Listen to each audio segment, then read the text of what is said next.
Hi all, நீங்கள் எல்லாரும் உங்கள் போர்டு எக்ஸாமை சூப்பராக பண்ணிகிட்டு இருப்பீங்கன்னு நினைக்கிறேன். Yes, this is the time for rubber hits the road. Yeah, what is this rubber hits the road?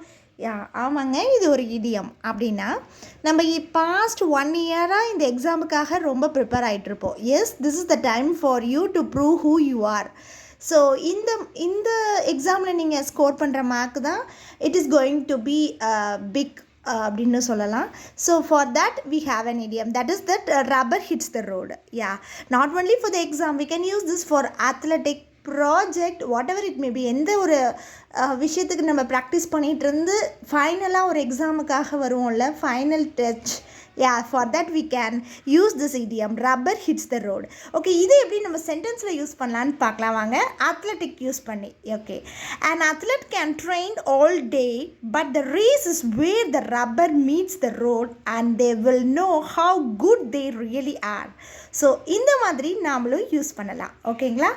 So நான் உங்களுக்கு எக்ஸாமுக்கு பிரேக் எ லெக் அப்படிங்கிறத சொல்ல மறந்துட்டேன். பிரேக் எ லெக் அப்படின்னா குட் லக், ஆல் த பெஸ்ட்னு அர்த்தம். So thank you so much.